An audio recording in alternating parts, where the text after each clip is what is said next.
Okay, saan nga ba nagsimula ang blockchain? So let's go back to 2008, no? Way back 2008, meron ba dito mga pinanganak na 2008? Uy, meron na. Grabe. I was in high school during that time. No?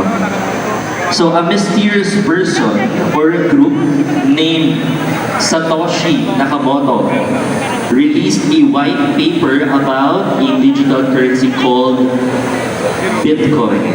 Sino nakakaalam dito tungkol sa Bitcoin? Sino may Bitcoin dito? Oy! Oy! Oy! But here's the secret, no? The real breakthrough wasn't the coin during that time, no? It was the technology behind it. Alam niyo ba na ang technology that allowed for Bitcoin to be launched is blockchain? No? So why was blockchain invented? No, bakit nga ba siya nabuo? Because before blockchain, digital money had a huge problem. Ano yun? Someone had to be in charge. And pag may isang may control, pwedeng magkamali, pwedeng ma-hack, or mas malala, pwedeng abusugin.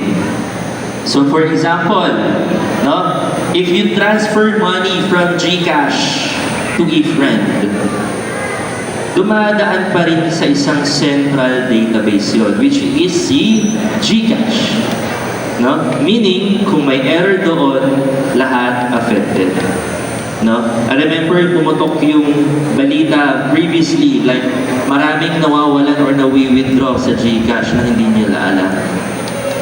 GCash becomes an authority, a central authority that manages those transactions. Basically, sila ay middleman. No? So si Satoshi Nakamoto, he wanted to build a system where no single authority controls everything. No? Walang tao na magko-control lang or isang organization na magko-control ng transactions. He also wanted a system where people can trust even if they don't trust each other. Ang hirap magtiwala ngayon, no? Kasi nga, ang daming scam, ang daming pa-fall, no?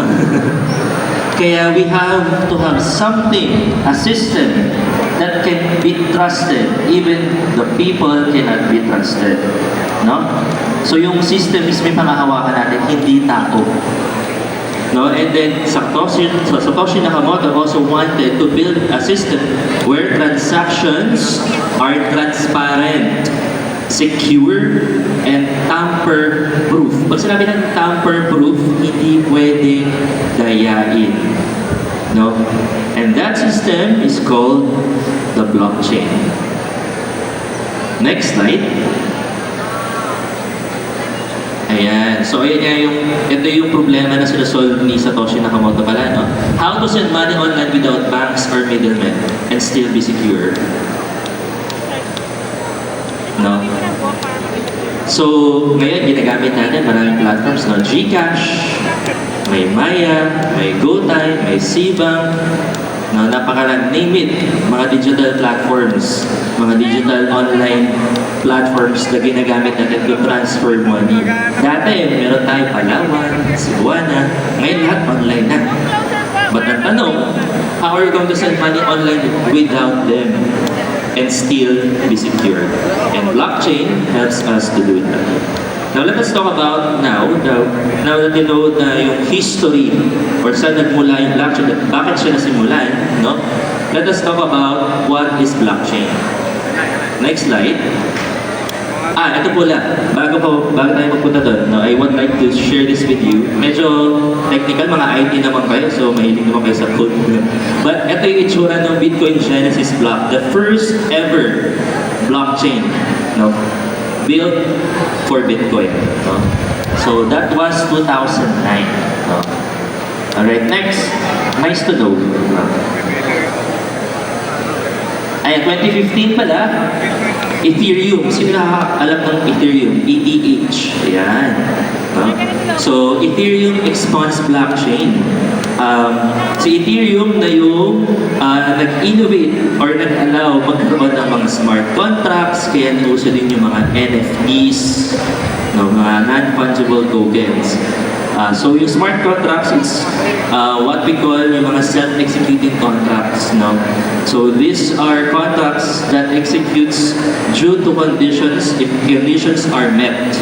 Na hindi na kailangan ng tao, no, para mag-execute yung contract. Kaya siya smart contract. So Ethereum was able to actually do that way back 2015. Next. Ayan, today, we have the Web3 era na natawag natin, yung Web3. No, so it's the third evolution of the internet. Meron tayong Web 1, may Web 2, which is kung ano yung ginagamit natin ngayon, and then Web 3. So Web 2 is more of yung usual ginagamit natin, Google, Yahoo. Yes, that's the internet today. And then the Web 3 era is the decentralized version of the internet. Okay? Next. Ayan, so yun na nga. What is blockchain? What really is blockchain? Next slide. Blockchain is simply a shared digital notebook. Sino may mga notebook dito? Taas ang kamay. Ayan. Di ba nag-notes kayo? Nagsulat kayo sa mga notebooks niyo. No? So, basically, si blockchain, yun yung pinaka-simplest explanation para maintindihan niyo si blockchain. Isa siyang notebook pero shared ng mga tao. It's a public ledger. It's a public digital notebook where all the transactions and data are stored. At public siya. So, kung ano yung nilagay niyo doon, makikita ng lahat. No? So, nag-gets ba yung concept ng blockchain? Yung pinaka-simplest. Okay ba? Thumbs up nga? Ayan. No? So, yan yung pinaka-simpleng definition ng blockchain.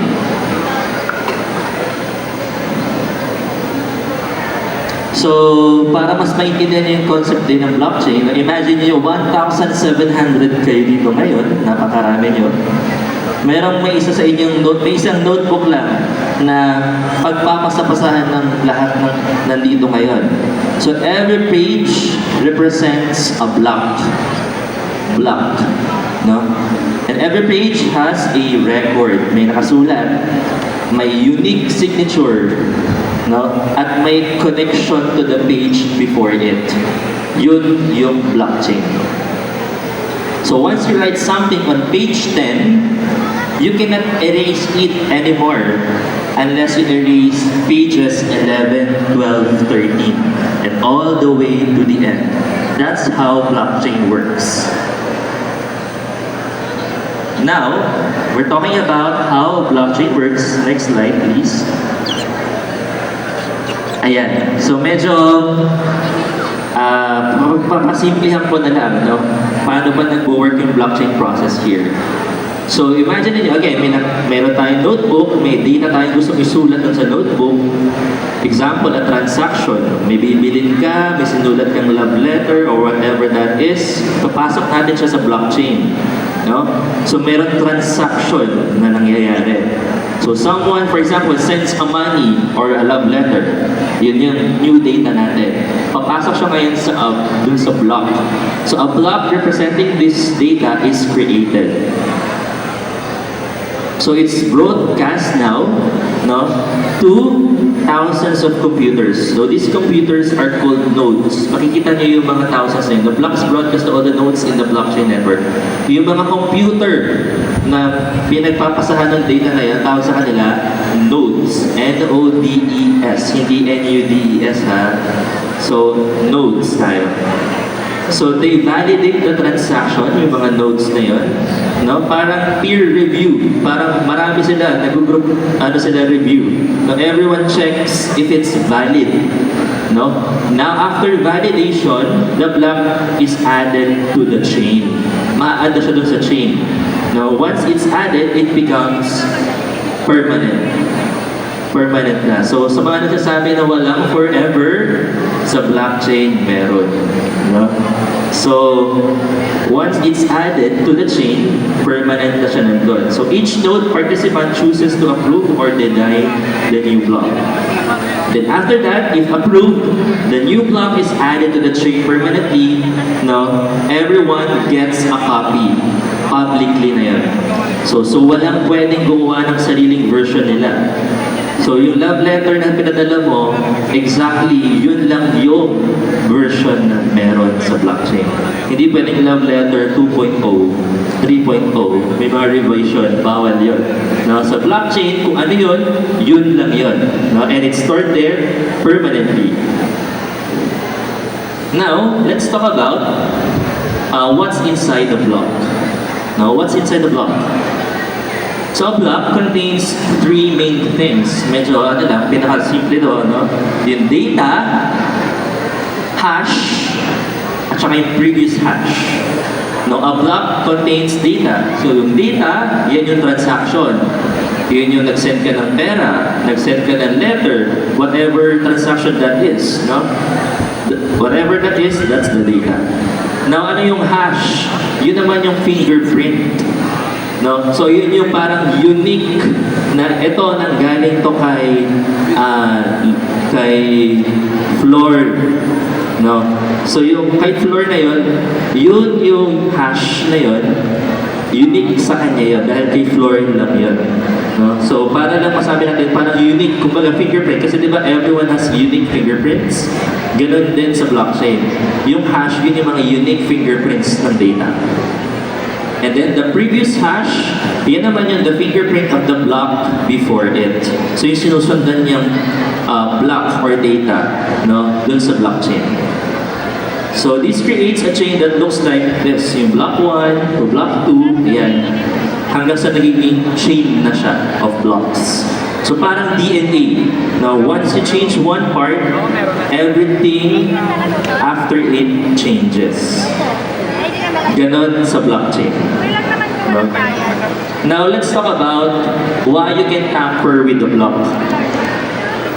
Ano ba ibig sabihin ng why you can tamper? Tatagalugin ko, no? Bakit hindi pwedeng galawin ang mga nasa blockchain na? Let's say may corrupt na tao na gustong palitan ang transactions sa block number 5. May project daw po, no? Flood control. No? Hindi pa natapos. Babaguhin nila, sabihin nila tapos na, hindi pa naman pala nagawa. No? They will tamper the data. But for the blockchain, you cannot tamper it. You cannot edit. You cannot revise. Walang control,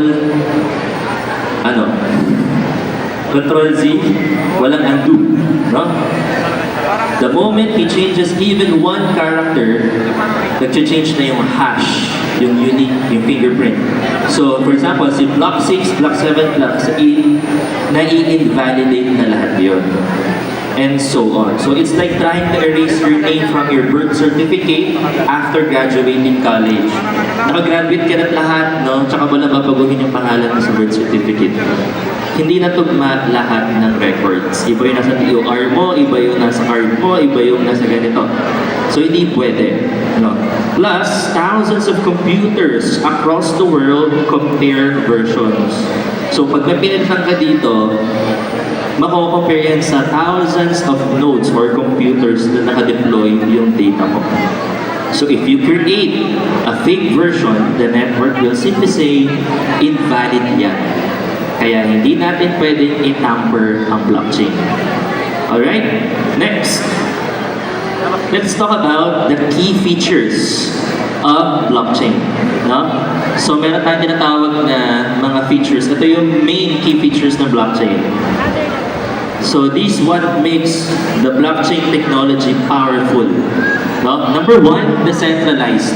Pag sinabing decentralized, walang central authority. Hindi kagaya ng bangko na isang system lang. Ano po yung mga example ng centralized organizations? Can you give? Government, centralized authority. Anything that is being managed by a certain organization of a person or a person, there's is centralization. No, pagdating sa blockchain, it is decentralized. Meaning, walang nagmamanage. Walang may-ari na blockchain. Next, immutable. Pag sinabing immutable, ano yun? Pwedeng patahimikin na mute. Ganun. Dali. No? Immutable means once recorded, hindi na siya pwedeng baguhin. You cannot change it. You cannot tamper it. Tamper-proof siya, no? Ang blockchain. Next, transparent. So, pag sinabing transparent, anyone can verify. Since it's a public ledger, again, sabi ko sa inyo, public ledger siya, lahat may access, anyone can verify it. For example, you can check every Bitcoin transaction ever made publicly. So sa mga nagki-crypto dito, may mga crypto wallet or nagtitrade na, no? We can actually check the all history of how Bitcoin is being used publicly. You can check that online. Number 4, secure. No?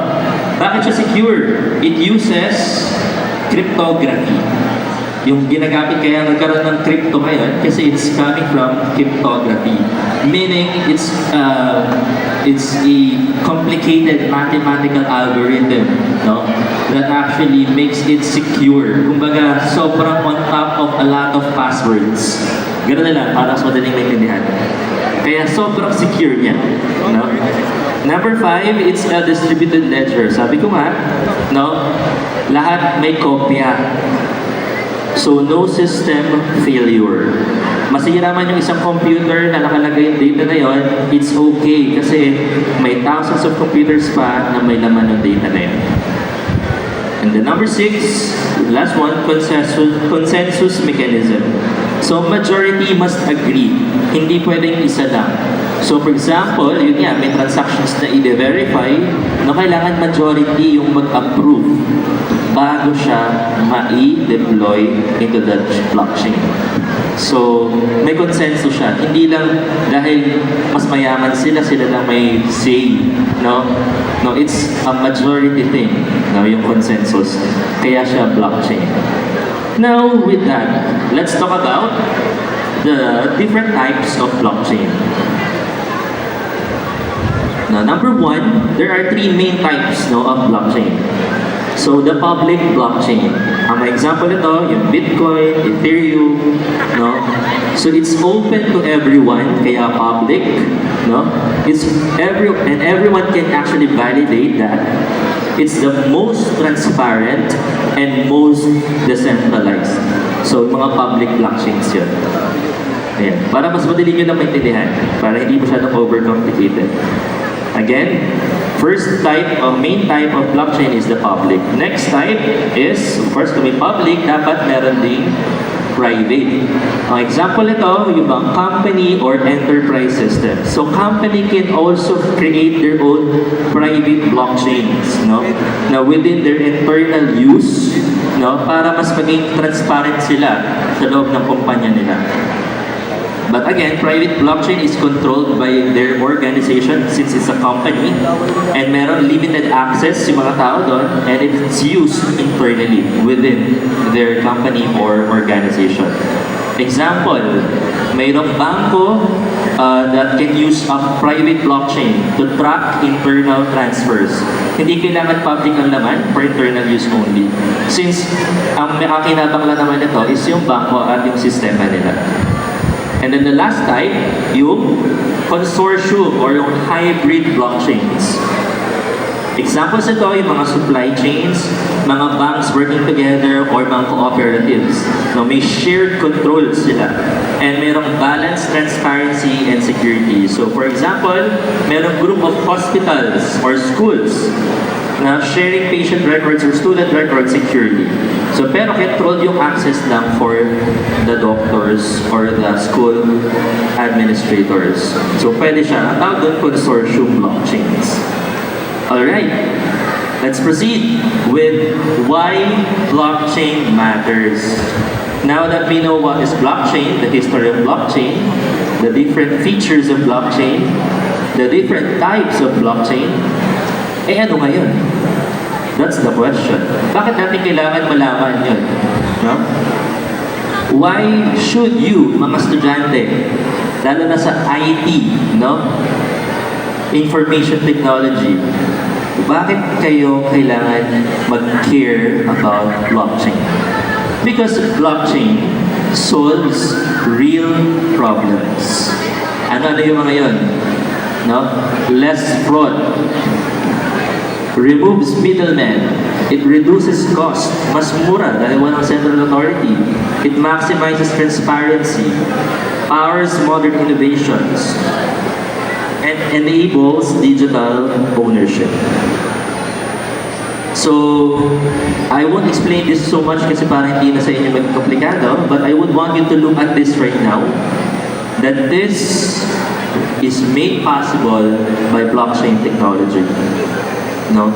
Walang tinatago. You own your own data, assets. Imagine niyo, sino sa inyo meron ditong social media? Taas ang kamay. Facebook, Instagram. Tandaan nyo, nakikigamit na tayo kay paring Mark Zuckerberg ng platform niya. So imagine niyo, every data that you put in your social media, hindi nyo pag-aari yan. Kay Mark Zuckerberg yan. No, but with blockchain, you own your own data. Okay? May digital ownership. Kaya kasi, di ba si Mark Zuckerberg, minomonetize niya yung mga nagko-content, binabayaran niya tayo ng paunti-unti for our own content. Pero dahil ginagamit natin yung platform niya, o si Google, o sa YouTube, inaambunan nila tayo ng parang commission for the content that we produce for them. Because we don't own our data there. They own our data. So again, with blockchain, we have digital ownership. Now, let's next. Ayan. So what's blockchain in the real world? Okay. So parang hindi ata update, sorry, Sir Casey, yung aking slides. But yeah, gusto kong balikan muna bago tayo pupunta dito is meron tayo ngayon na ginagawa o sinusulong na batas. No? Ano yun? Alam niyo yung pangalan ng batas na sinusulong ngayon ni Senator Aquino? Na isang dreamer din. Meron ba nakakaalam ng pangalan? Ano yung Tagalog ng chain? Kadena. So, ba't tinatawag tayong Kadena Act ngayon na yun yung ginagamit na pinopropose ni Senator Aquino, no, sa ating Senado na maaprubahan na all government transactions will be under blockchain. Para lahat tayo may access kung anong nangyayari sa pera ng bayan. So, dahil nga, with all the presented things, no, kanina, about the blockchain, no, imagine niyo kung yung gobyerno natin, ganun din ka-publicly access ng bawat isa sa atin. Alam natin saan napupunta yung mga taxes natin, no? So, yeah, let's go na proceed with the real-world applications. Ayan, so cryptocurrency, no? Cryptocurrency is just one part of the blockchain. No? It's made for peer-to-peer transactions, paglalaro, pagte-trade, no? So, it's just one part, no, of the blockchain.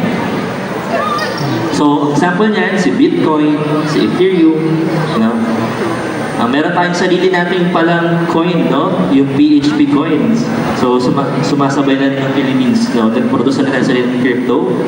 Supply chain. Pag sinabing supply chain tracking, for example, si Walter Mart, right now, they are using a private blockchain for their company in monitoring their stocks. Sabi nga kanina ni DTI Director, no, na they are looking forward to help MSMEs through empowerment of blockchain technology para ma-improve yung supply chain. Healthcare records, yung mga patients, imagine they can be stored into blockchain. Hindi na puro papel na nakalagay sa malaking cabinet, no? Tapos pag nawala yung pangalan mo, napupunit, nasisira. If it's in the blockchain, it's never getting lost. No, it's already there permanently. Digital identities, sabi ko sa inyo kanina. No, smart contracts, yung mga self-executing contracts.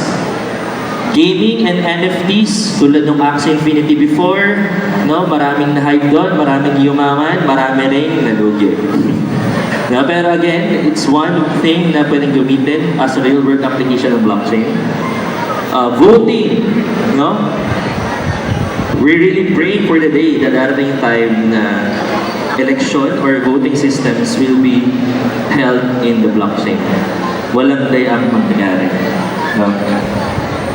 And then, of course, guys, now, since di na-update tong slides ko, I just want to leave this quotes for you guys. Your generation, kayong mga young people, will build the Philippines of tomorrow. So, blockchain is simply the tool, the pen that you will write the future of the Philippines. Lalo na kayo, mga IT students, no? Blockchain reminds us of something simple. The truth, no, becomes powerful when it can't be erased. And in a country like Philippines, that kind of power can change everything. So blockchain is a technology that lets the future start clean. With that, I would like to thank you all for listening, and I really hope, no, na naintindihan natin yung blockchain. No? Last question, guys. No? Complicated ba yung blockchain? Yes or no? Yes. Pag sinabi niyong no, sige nga, gawa niyo nga. But again, yes, blockchain is complicated. Matandaan niyo, mas complicated pa rin yung status niyo sa situationship niyo. No, blockchain is there to help us, no, to guide us for a more transparent, no, and secured future. Again, blockchain is the future. Thank you so much. Once again, ladies and gentlemen, let's give it up for Mr. Sean Sebastian. And at this juncture,